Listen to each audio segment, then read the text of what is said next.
keinget bahwa dulu memang kita melayani berdua, tapi aku sebenarnya juga punya loh panggilan sendiri gitu. Aku tuh dulu suka banget memberi diri untuk melayani perempuan-perempuan, buat young couples, buat anak-anak kecil gitu.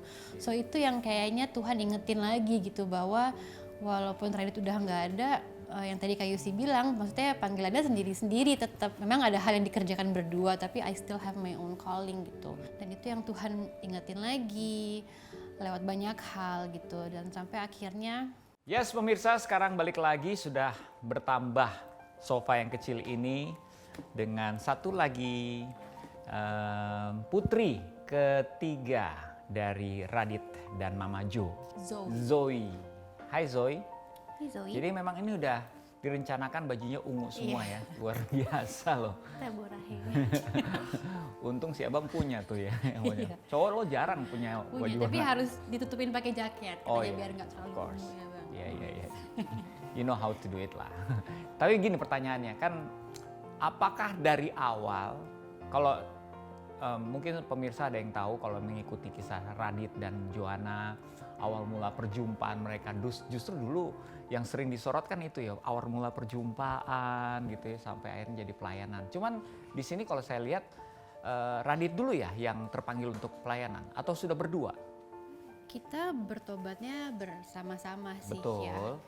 Tapi memang yang lebih ke dunia pelayanan, as in dia waktu itu lead komsel, terus dia juga akhirnya jadi youth pastor. Memang Radit, aku lebih ke mendampingi dia aja gitu. Cuman kan sekarang kamu jadi jadi turut melayani. I mean pasti ada titik di mana kamu mulai merasa bahwa ini panggilan nggak bisa suami saya aja nih, ini kayaknya Tuhan kalau manggil berdua deh. Itu kapan itu? Kapan kamu menyadari hal tersebut? Jadi memang sebelumnya yang memegang jabatan pendeta itu kan Radit ya gitu. Aku lebih ke, aku bisa bilang aku agak ngumpet sih di balik Radit, kayak aku jadi pendamping dia aja, I support him, I pray for him gitu kan. Tapi terus waktu dia nggak ada, walaupun aku lagi berduka kan, tapi tetap gereja jalan terus ya. Semakin hari semakin dikuatkan aja bahwa aku keinget momen-momen dulu, terus kayak hal-hal yang kita doain gitu. Aku keinget bahwa dulu memang kita melayani berdua, tapi aku sebenarnya juga punya loh panggilan sendiri gitu. Aku merasa kayak keinget lagi, aku tuh dulu suka banget memberi diri untuk melayani perempuan-perempuan, buat young couples, buat anak-anak kecil gitu. So itu yang kayaknya Tuhan ingetin lagi gitu, bahwa walaupun Radit udah nggak ada, yang tadi Kak Yusi bilang, maksudnya panggilannya sendiri-sendiri tetap. Memang ada hal yang dikerjakan berdua, tapi I still have my own calling gitu. Dan itu yang Tuhan ingetin lagi lewat banyak hal gitu. Dan sampai akhirnya aku merasa ya udah oke deh, aku pengen berdiri buat gerejaku gitu, buat muda. Ngobrol-ngobrol sama anak-anak yang lain, sama tim pastoral gitu kan. Oke. Tapi terus disadarin lagi loh, kalau kamu mau menggembalakan muda, berarti kamu harus ditabisin jadi pendeta juga dong. Nah itu tuh bener-bener buat aku kayak, hah, aku jadi pendeta gitu nih. Itu agak aneh sih buat aku. Aku nggak pernah terpikirkan seumur hidupku aku bakal jadi pendeta gitu. Dan akhirnya aku ambil keputusan untuk ya udah, aku ditabisin jadi pendeta. Aku jadi sudah kayak sih. Congratulations. Thank you. Itu sekitar 4-5 bulan setelah Radit meninggal. Oh wow. Dan ya udah mulai dari situlah mulai apa ya? Ya mulai jadi gembala, mulai jadi pendeta gitu. Dan tapi proses yang aku lewatin sampai sekarang, it's amazing bahwa bahkan di saat terpuruk aku pun aku bisa memberkati banyak orang gitu. Itu yang bikin aku kayak gila ya, waktu terpuruk aja bisa seperti itu, apalagi kalau aku terus bagiin tentang kasih Tuhan lewat kekurangan aku pun, itu aku percaya Tuhan bisa pakai untuk memberkati banyak orang gitu, as long as kita tetap sama Tuhan gitu ya. Luar biasa. Oke, buat abang, do you feel apa yang menurut kamu, walaupun mungkin Daddy belum sempat ngomong sama kamu, I think this is his legacy to me. Legacy Daddy I think the most important one to me is the legacy of tadi udah bilang ya, being the man of the house. I feel like what I see in him the most is not him being a pastor, but him being a father, right? Kalau sebagai mentor ya, maybe in the future maybe I can like become an encouragement to other people as well. Tapi buat aku prioritasnya itu sebagai man of the house, someone who will take care of mama and then adik-adik aku. Itu sih legacy ini buat aku. Wow, keren sekali. Oke, kalau saya boleh mengambil beberapa poin nih. Banyak sekali poin nih dari tadi kalau kita lihat dari segmen 1 sampai saat ini, banyak sekali yang bisa diambil. Tapi tadi satu yang di-highlight ya, kita harus percaya terus sama Tuhan. Kalau Tuhan kasih koma ya kita jangan kasih titik, itu satu tuh ya. Terus juga berani juga menerima menjadi diri kita ketika kita sedang lemah. Kita tidak harus berusaha menjadi kuat, itu juga poin yang penting kalau menurut saya. Karena banyak orang yang tidak sungguh-sungguh menyembuhkan lukanya, berpura-pura kuat, akibatnya jadi sembuhnya malah lebih lama. Kamu malah mengalami itu justru dengan kita berserah sama Tuhan, hancur sehancur-hancurnya di hadapan Tuhan, malah itu sembuhnya buat kamu lebih cepat, ya kan? Lalu tadi juga ada poin penting, support system. Kita tidak bisa sendiri, kita butuh support system. Tadi Joanna juga sudah bercerita itu.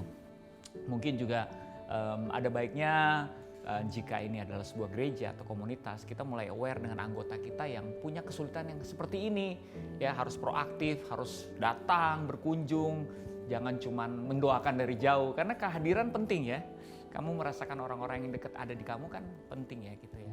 Terus tadi juga saya melihat bahwa apa yang Radit lakukan adalah pelayanan lewat sosial media. Mungkin belum banyak yang aware that powerful. Radit itu banyak dikenal lewat sosial media. Jadi sosial media is giving impact yang besar banget. Dan mungkin juga kalau kita berbicara soal bagaimana melayani, yang mesti kita perlengkapi diri kita adalah kemampuan melayani di sosial media. Itu juga inspiration buat banyak orang pastinya. Dan saya merasa terhormat untuk mewakili CBN memberikan penghargaan untuk Bang Raditya Oloan. Tapi sebelumnya kita juga akan sama-sama menyaksikan sebuah video sebagai bukti apresiasi dan juga penghargaan kepada Raditya yang juga sudah pernah beberapa saat menjadi host di sini di CBN. Kita saksikan sama-sama. Welcome back to Solusi Live News. Ya, untuk Anda semua lifers, welcome to Solusi Live News. Bersama saya Raditya Oloan Dan saya Imelda Francisca. Solusi Live. Inspire to change. Gue cuma mau bilang bahwa hidup lu berharga, men. Bahkan Tuhan ciptakan kita itu gak ada yang sama. Betul-betul spesial dan unik. Bahkan yang lebih keren lagi, Dia ciptakan kita serupa segambar dengan Dia.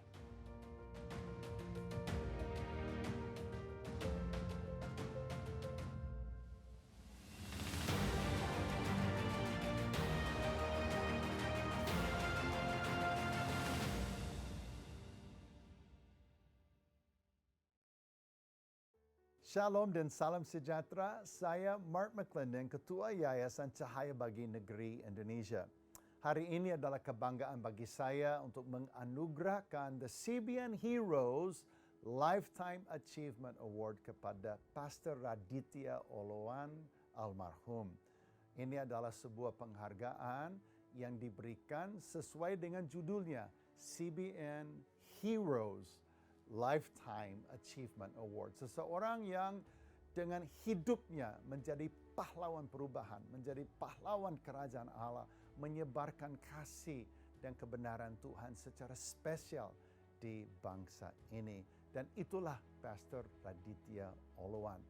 Beliau, saya ingat pertama kali datang di CBN tahun 2013. Dia menjadi host daripada Solusi Live. Waktu itu berkali-kali dalam satu minggu kami tayangkan acara tersebut. Dan dia cepat sekali kami bisa melihat bagaimana dia punya hati untuk Tuhan dan bagaimana Tuhan pakai dia untuk membawa banyak orang untuk connect dengan Tuhan, untuk mengerti apa maksudnya Tuhan dalam hidup mereka.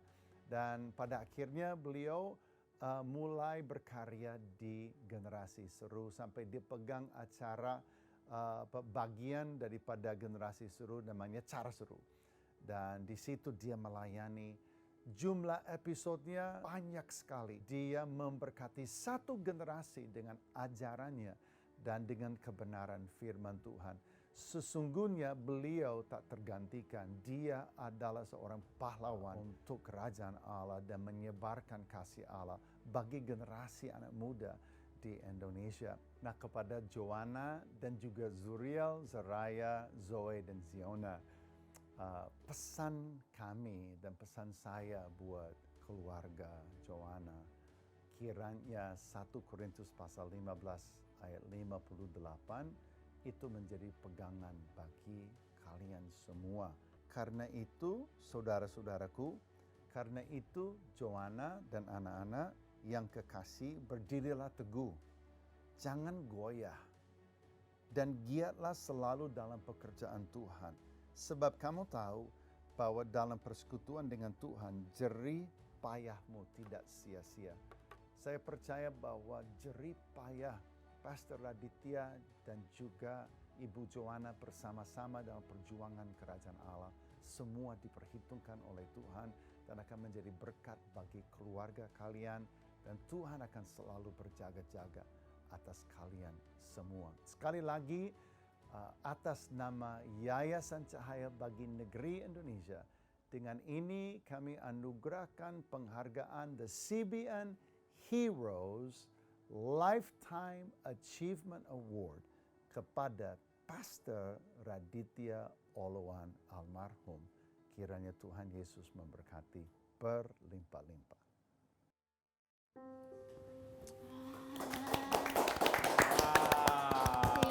you.